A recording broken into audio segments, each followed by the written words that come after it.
नमस्कार दोस्तों। तो जैसा कि दोस्तों आपने हमारी पिछली वीडियो देखी होंगी जिसमें हमने सरसों की वैरायटी के बारे में बात की थी। सरसों की सबसे 3 महत्वपूर्ण वैरायटी हमने बताई थी। सही समय बताया था सरसों की बिजाई का। और आज हम तीसरी वीडियो में बात करने वाले हैं बेसल डोज के बारे में, यानी बिजाई के समय कौन कौन से खाद जो हैं वो हम अपनी सरसों की खेती कर रहे हैं उस समय देने हैं, खेत की तैयारी के समय।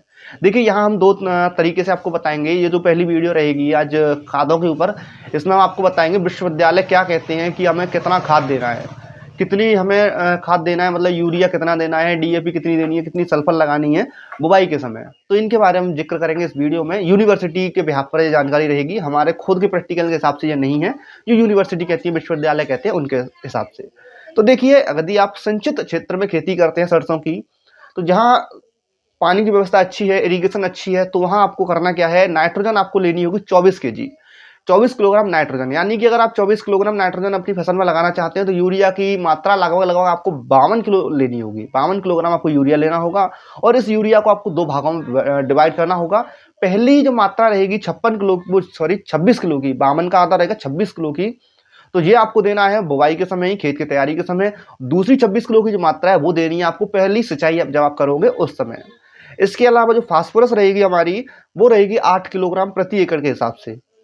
अब बात करेंगे भैया 8 किलोग्राम फास्फोरस कैसे मिलेगी, तो डीएपी आपको देनी होगी 18 किलोग्राम, तब आपकी खेती में आपको देखने को मिलेगा फास्फोरस का जो अमाउंट रहेगा वो 8 किलो। अगर आप 18 किलो डीएपी देंगे तब 1 एकड़ में, तब आपको 8 किलो जो है फास्फोरस का कंटेंट देखने को मिलेगा। यदि आपको डीएपी नहीं मिल रहा है, आप एसएसपी दे रहे हैं, तो एसएसपी में आपको 50 किलोग्राम एसएसपी देनी होगी, 50 किलोग्राम एसएसपी की डोज रखनी होगी। ठीक।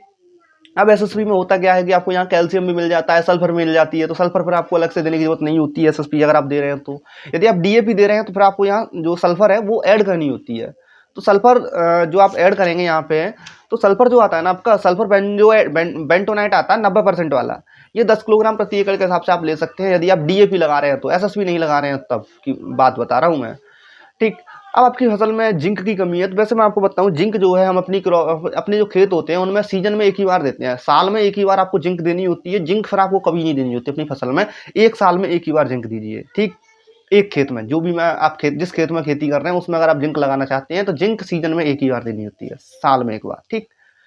तो जिंक आप कौन सी लगाएंगे, तो जिंक आप लगाएंगे जिंक सल्फेट 16% वाली जो आती है, 10 किलोग्राम डोज रखनी होगी 1 एकड़ के लिए। तो ये तो जानकारी रही यूनिवर्सिटी के बिहाफ पर, जो विश्वविद्यालय कहते हैं कि क्या खाद हमें रखनी है सरसों की बुवाई के समय सिंचित क्षेत्रों में, तो वो ये रखने हैं आपको। बात करें कि असिंचित क्षेत्रों वाली, जहाँ आपकी हल्की मिट्टी है, पानी कम है, नॉन इरिगेटेड फील्ड जो होता है, रेन फेड, यानी कि जो वर्षा पर डिपेंड खेती होती है, उसकी बात करें तो यहाँ आपको नाइट्रोजन जो है 16 किलोग्राम रखनी होगी। अब 16 किलोग्राम नाइट्रोजन कैसे मिलेगी, तो 35 किलोग्राम आपको यूरिया देना होगा, तब आपको 16 किलोग्राम नाइट्रोजन मिलेगी। और इसकी भी आपको 2 भाग डिवाइड, मतलब 2 भागों में से डिवाइड करना होगा। पहला भाग आपको खेत की तैयारी के समय देना है, दूसरा भाग आपको पहले सिंचाई पर देना है। ठीक। और इसी में आपको फास्फोरस जो देना है, फास्फोरस की मात्रा सेम रखनी है 8 किलोग्राम। जैसा मैंने बताया पिछली बार, डीएपी दे रहे हो तो आपको अलग से इसमें सल्फर डालनी पड़ेगी, क्योंकि सल्फर ऑयल वाली जो खेती होती है ना, तेली, जिनमें हम तेल निकालते हैं, तेली फसल जिन्हें कहते हैं, तो उनमें आपको सल्फर देना बहुत ज़रूरी है। सल्फर का बहुत अहम रोल होता है जो तेल वाली फसल होती है हमारी उनमें, जैसे मूंगफली हुई, हमारा सरसों हुआ, और भी कई सारी फसलें जिनसे तेल निकाला जाता है, सोयाबीन है, तो इनमें हमें सल्फर देनी होती है मेरे भाई। अगर आप एसएसपी दे रहे हैं तो सल्फर मत दीजिएगा, डोज बराबर ही रखनी है। केवल नाइट्रोजन का जो अमाउंट है वो चेंज हो जाता है, नाइट्रोजन आपको कम करनी होती है असिंचित क्षेत्र में।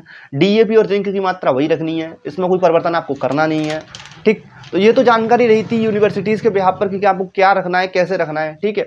अब इसके बाद जो नेक्स्ट वीडियो आएगी उसमें हम अपने पर्सनल जो हमारा एक्सपीरियंस कहता है, प्रैक्टिकल जो जानकारी हमने किसानों से पूछी वो बताते हैं।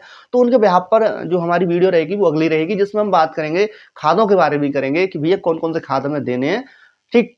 कितने देने हैं, कितनी मात्रा में देने हैं। खाद देने तो यही होते हैं, लेकिन मात्रा बदल जाती है अपने प्रैक्टिकल के हिसाब से। जो भी एक्सपीरियंस बोलता है उसे हम आपको कल जो अगली वीडियो आएगी उसमें बताएंगे। तो दोस्तों, इस वीडियो में आपने हमसे जाना कि हाँ, यदि हम सरसों की खेती करते हैं तो बुवाई के समय कौन कौन से खाद देने हैं यूनिवर्सिटी के बिहाफ पर। जानकारी अच्छी लगी हो तो वीडियो को लाइक कीजिएगा, शेयर कीजिएगा, और हाँ, ऐसी जानकारी के लिए भाई सब चैनल को सब्सक्राइब करना मत भूलिएगा। तो चलिए मिलते हैं आपसे अगली वीडियो में, तब तक के लिए जय हिंद, जय जवान, जय किसान।